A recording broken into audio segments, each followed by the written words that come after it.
আপনারা কেউ ভালোবাসলে সে আপনাকে সর্বোচ্চ রেসপেক্টটুকু করবে, আপনাকে সে সর্বোচ্চভাবে কমফোর্টেবল ফিল করাবে। যদি কমফোর্টেবল ফিল না হইতে পারেন, তার কথাবার্তার ধরন, তার চালচলন সব মিলায়া আপনার কাছে যদি ভালো না লাগে, তাহলে বস এখানে ঝামেলা আছে, অবশ্যই ঝামেলা আছে। সে আপনাকে এমন একটা কিছু বইলা উঠলো, আপনি একটু কষ্ট পাইছেন, ভালোই কষ্ট পাইছেন। আপনি ভাবলেন আচ্ছা একবার বলছে আরেকবার হয়তো বলবে না, কিন্তু কিছুদিন পর আবার এরকম একটা কথা বলে বসলো, কিছুদিন পর এরকম আরেকটা কাজ করে বসলো, কন্টিনিউয়াসলি রিপিট হইলো। তার মানে এখানে আসলেই ঝামেলা আছে। আপনি তারা কিছু বলতে পারতেছেন না, তারা বলতেছেন না যে তুই কেন এমন করতেছিস বা তুমি কেন এমন করতেছো, আপনি নিজেরা প্রোটেস্ট করতে পারতেছেন না।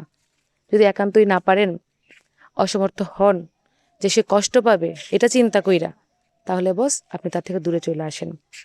আপনি তারা এড়ায়া চলেন, তার সাথে কথা বলা কমায় দেন, তো চলাফেরাও কমায় দেন। সে ভাবতে পারে এটা ইগো, কিন্তু আপনার তো সর্বোচ্চ শান্তিটা দরকার। ভাবলে ভাবলো, সমস্যা কি? বন্ধুত্ব, প্রেম, স্বামী অথবা আত্মীয়তার সম্পর্ক, কিন্তু আপনার রেসপেক্ট আর শান্তি সবার আগে।